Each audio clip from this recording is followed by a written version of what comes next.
Сәлеметсің бе, балақай? Дүниетану сабағын бастаймыз. Бүгінгі сабағымыздың тақырыбы күн тәртібі.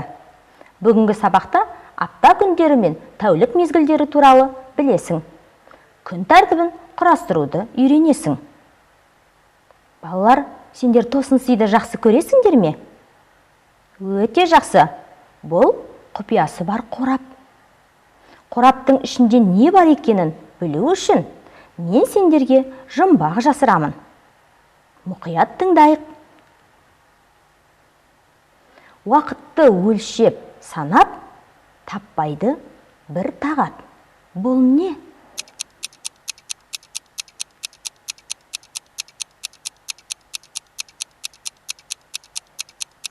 Жарайсың. Жұмбақтың шешуі сағат. Сағат не үшін қажет? Дұрыс айтасың. Сағаттың көмегімен уақытты өлшейді.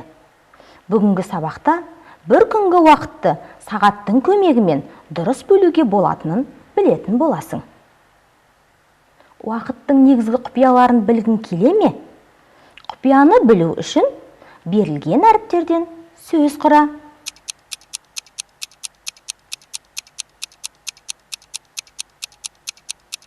Жарадың, күн тәртібі сөзі шықты. Күн тәртібі туралы не білесің?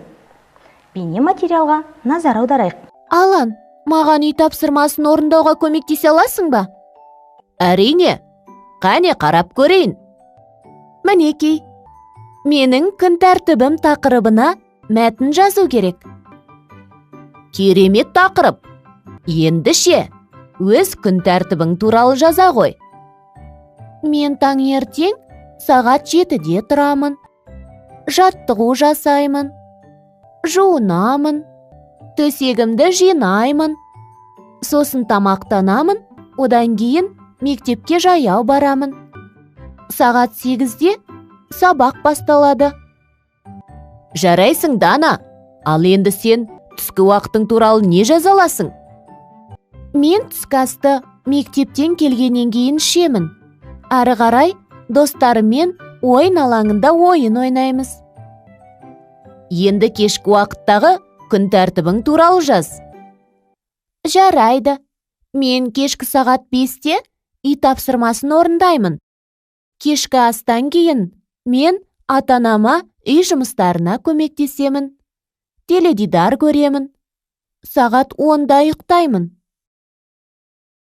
Тамаша!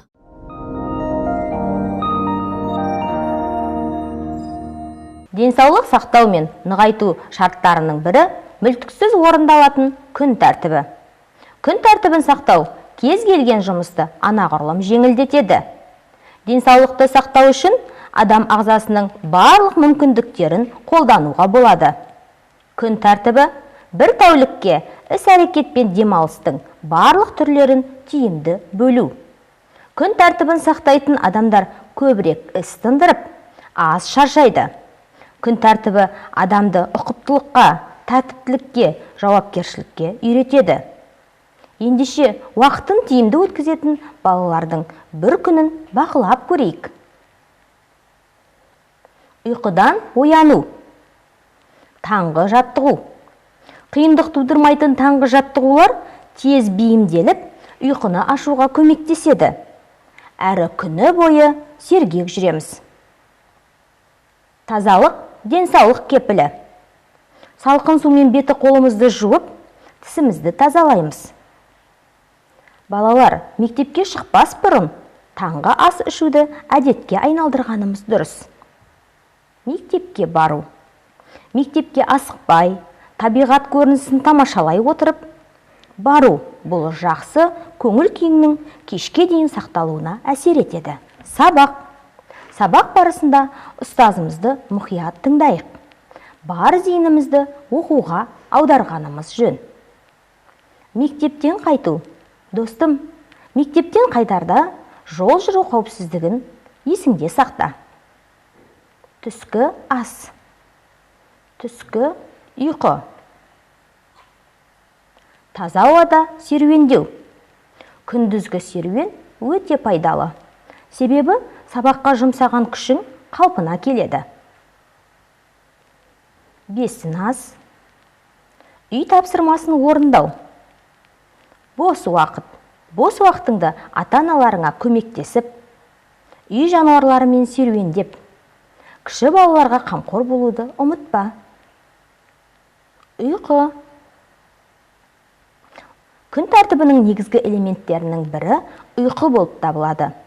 Ұйқы біздің өміріміздің қажетті бөлшегі. Ол ой мен денеге табиғи жолмен демалуға және өз қызметін қалпына келтіруге көмектеседі.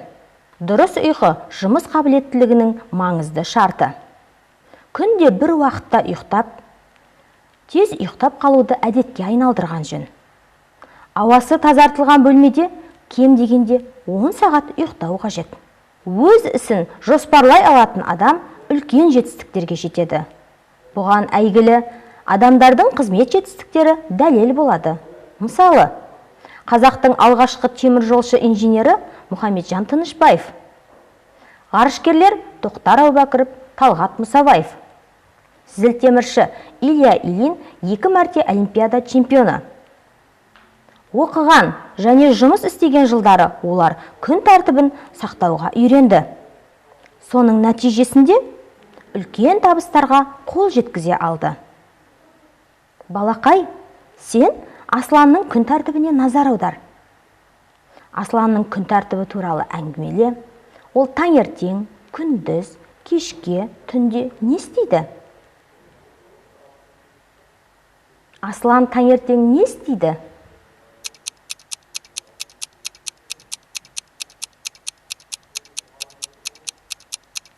Жарайсың, Аслан таңертең ұйқыдан тұрады, таңғы жаттығу жасайды.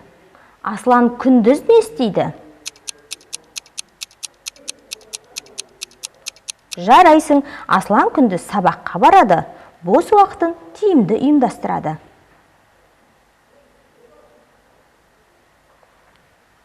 Аслан кешке не істейді? Жарайсың, Аслан кешке үй тапсырмасын орындайды. Аслан түнде не істейді? Аслан түнде ұйқыға жатады. Оқушым, сен күн тәртібі туралы көп мәлімет алдың.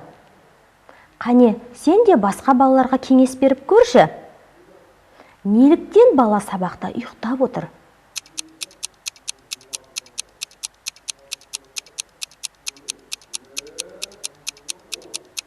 Жарайсың, егер уақытылы ұйықтамаған жағдайда адам қатты шаршайды, жүйке жүйелері бұзылады және сыныптағы оқушылардан артта қалады.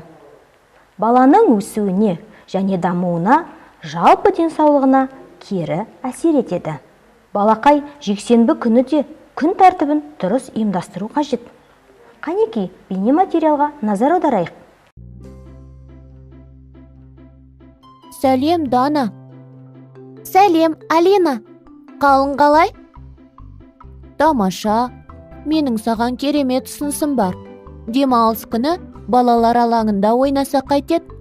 Уақытты бірге қызықты өткіземіз. Демалыс күні дейсің бе? Біз отбасымызбен саябаққа барамыз деп ойлағанбыз. Түсінікті.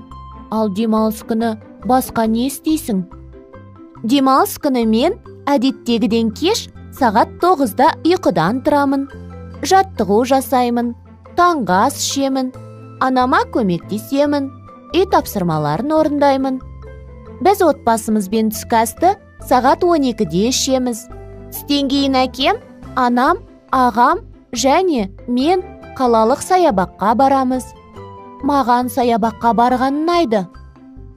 Саған қай саябақ ұнайды? Орталық саябақ ұнайды, себебі онда әткеншек көп. Уақытты көңілді өткізуге болады. Балмызды ақта жейміз. Менің демалыс күнім осылай өтеді. Ал сен не істейсің? Демалыс күнін мен де асыға күтемін. Мен музыка тыңдаймын. Анаммен дүкенге барамын. Ініммен аулада ойнаймыз. Кейде отбасымызбен тауға шығамыз. Қандай керемет! Демалыс күнін қызықты өткізген қандай ғажап!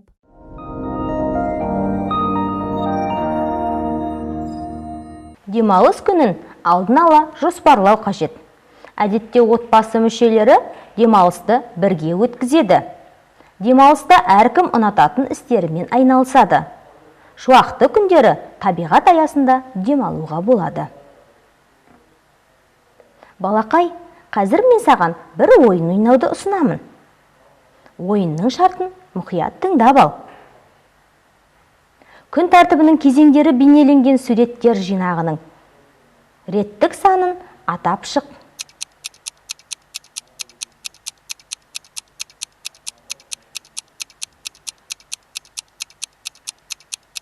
Жарайсың, сен тапсырманы дұрыс орындадың деп ойлаймын. Балалар, сендер де өз күн тәртіптеріңді ата-аналарыңмен бірге құрастырыңдар. Сол кезде сендер де барлығын үлгеретін боласыңдар.